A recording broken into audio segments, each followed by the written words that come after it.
Otep à tous, bienvenue sur la chaîne des panafricanistes par essence, par conviction et par excellence. Celle des citoyens kémites par nécessité et obligation de combat.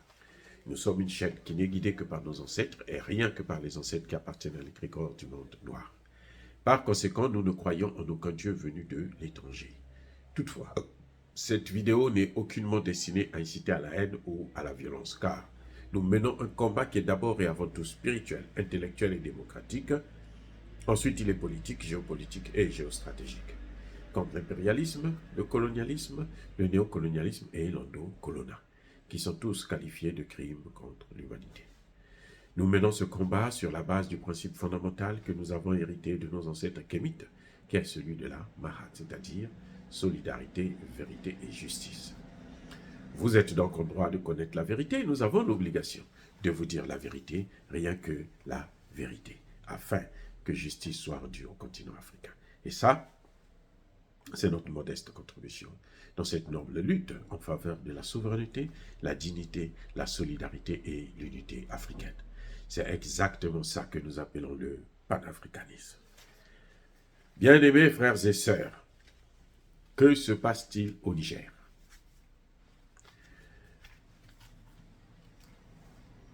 Pourquoi il y a eu une faille dans le système, ce qui a permis cette tentative d'exfiltration de Mohamed Bazoum?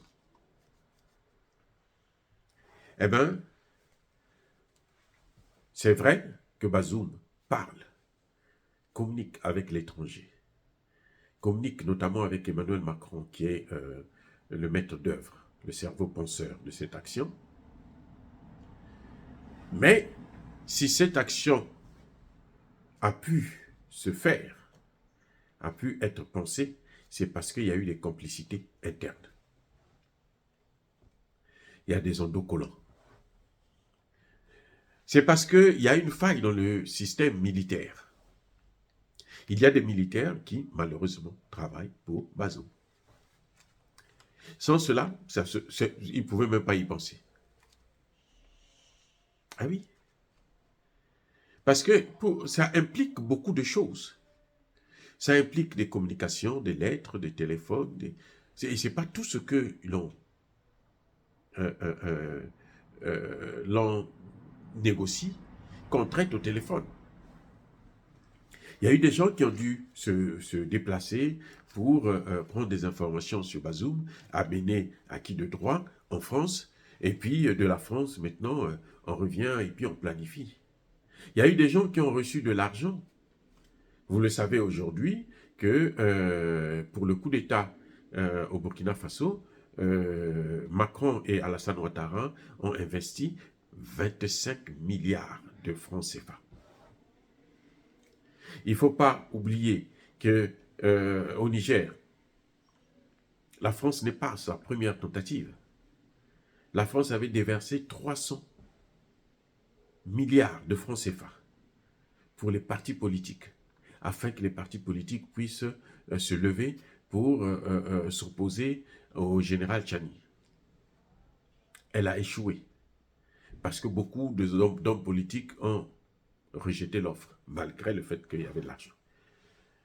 Vous vous souvenez que Emmanuel Macron l'avait lui-même dit, qu'il y a toujours des gens qui ont besoin d'argent en Afrique. Donc, dans le système, dans l'armée, au sein de l'armée, il y a une faille qui vient des militaires. Eh oui. Il y a des militaires qui, malheureusement, pensent que leur avenir, c'est avec Bazoum et la France. C'est ce qui a permis à ce qu'il puisse y avoir cette tentative d'exfiltration. Bon, pourquoi je vous parle de ça? J'aimerais faire comprendre aux uns et aux autres, à ces officiers qui ont pris le pouvoir au Niger, au général Tchani, au général Modi et à tous leurs collaborateurs et à tous ceux qui sont sous leur commandement. Une chose que vous devrez savoir tous, ceux qui ont été les complices de Bazoum, ceux qui ont permis de faire échouer ce projet que la France-Afrique ne pardonne jamais. Si les Français revenaient à prendre le contrôle du Niger ou d'un autre pays comme le Burkina Faso, parce qu'ils ont tenté de tuer aussi Ibrahim Traoré, ou le Mali, ce que moi je m'y attends pas, hein, je pense même pas à ça, c'est pas possible. Mais je veux tout simplement dire aux gens que si les Français réussissent à revenir en force dans l'un de ces pays-là, et notamment au Niger, croyez-moi, la colonisation qui va s'abattre sur ce peuple, elle ne va pas durer 50 ans ou 100 ans. Ça prendra des siècles. Et ce sera très, très, très difficile. Vous savez que les Français ont un projet qu'ils appellent l'Afrique sans les Africains. C'est une réalité. Hein? Ils veulent l'Afrique sans les Africains. Et c'est ce qui arrivera. Donc ceux qui s'amusent là, Bazoum n'a rien à perdre. Bazoum, c'est un arabe qui n'a même pas de nationalité, qui prend la nationalité par rapport à ses avantages financiers et politiques. Bazoum a été en Libye, il était libyen. Bazoum a été malien. Et Bazoum est maintenant nigérien. Donc lui, il s'en fout. Mais vous, le reste là, vous les Nigériens, les vrais Nigériens, sachez-le, que vous êtes là tous dans le même bateau. Il n'y a pas deux bateaux, il y a un seul. Vous êtes tous dans ce bateau-là. Et que si ce bateau coule, personne ne va sortir, vous allez tous vous noyer. En d'autres termes, vous êtes condamnés à réussir. Je répète. C'est-à-dire que vous êtes condamnés à réussir tous ensemble. Chacun dans ses fonctions. Pour faire en sorte que le Niger l'emporte face à la France, face aux États-Unis. Vous savez pourquoi les États-Unis ont reconnu le gouvernement, le coup d'État après plus de 2 mois, presque 3 mois? C'est là que le gouvernement va reconnaître que non, il y a eu un coup d'État. Joe Biden ne savait pas qu'il y avait un coup d'État au Niger. Il vient de se rendre compte qu'il y a eu un coup d'État au Niger. Et il est décidé à faire échouer ce projet. Et il demande, Joe Biden a envoyé son conseiller spécial pour venir parler à Tchani, pour dire à Tchani que non, écoute, vous avez fait un coup d'État là, c'est pas normal. Il faut le retour à l'ordre constitutionnel. Il faut un civil au pouvoir. Mais pourquoi les Américains ont peur des civils au pouvoir en Afrique? Vous n'êtes pas posé cette question? Mais parce qu'ils savent qu'avec les civils, c'est plus facile de les manipuler. Et ils se trompent. Parce que l'homme, ce n'est pas l'uniforme qui fait l'homme. C'est ce qu'il y a dans sa tête. Voyez comment ils sont bêtes. Ils sont ridicules. Ce n'est pas l'uniforme qui fait l'homme. Non. Ce que vous voyez, ce que fait Assimi Goïta ou Traoré là, il n'a pas suivi une formation militaire pour ça. Hein. Ce n'est pas à l'école militaire qu'on lui a appris ce genre de choses-là. C'est ça que je voulais dire. Pareil pour Tchani. À l'école militaire, là, on n'apprend pas l'idéologie. On n'apprend pas la science politique. On apprend le maniement des armes. Mais si vous voyez que eux, ils ont de telles idées, c'est parce que l'intelligence est dans l'homme, pas dans son uniforme. Voilà le problème. Donc, que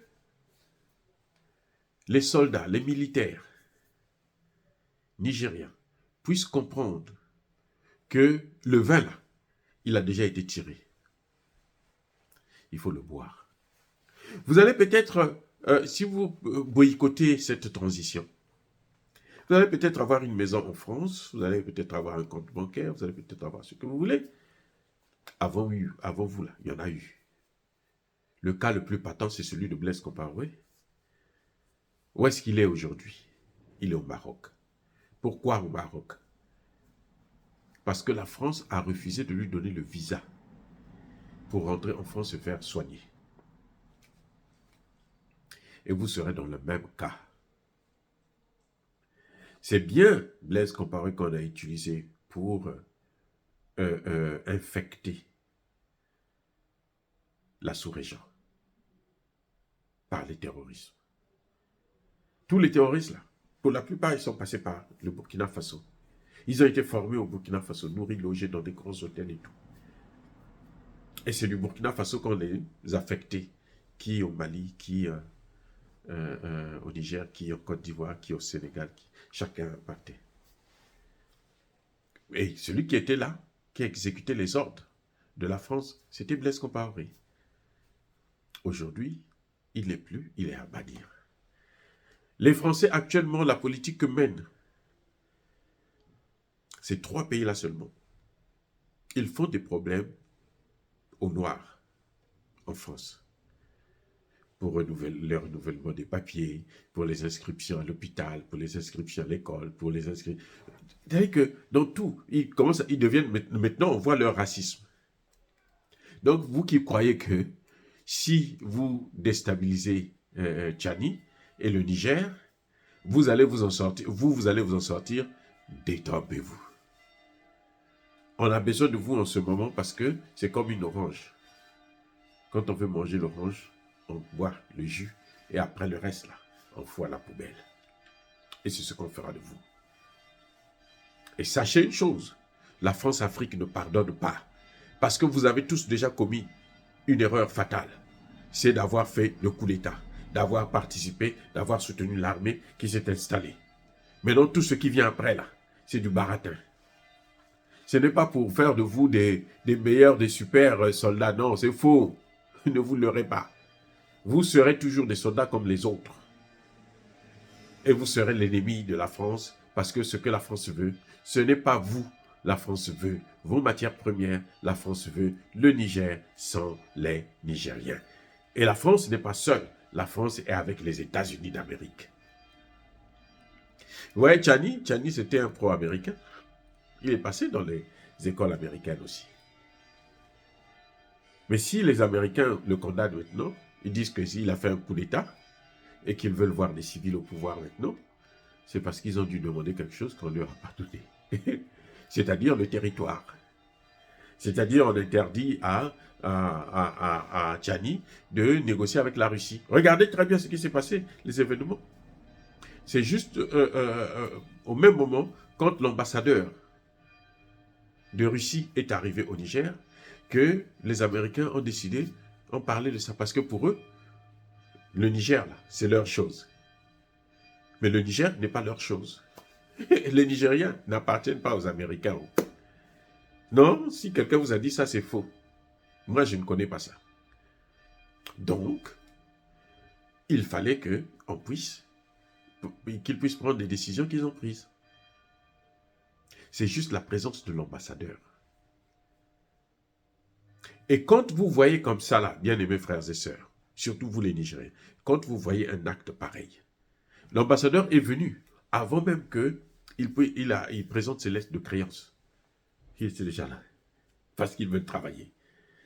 Quand vous voyez ça, c'est que vous êtes sur la bonne voie.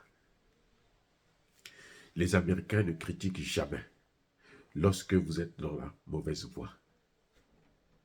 Non, ils vont vous acclamer parce qu'ils savent que vous allez vous casser la figure, vous allez revenir vers eux et puis ils vont vous prendre, ils vont maintenant vous écraser eux-mêmes. Ils vont vous broyer jusqu'à vous achever. Mais quand vous êtes sur la bonne voie, là, vous voyez toutes les réactions. C'est ça la réaction des Américains. Dire cela, c'est inciter à la haine ou à la violence.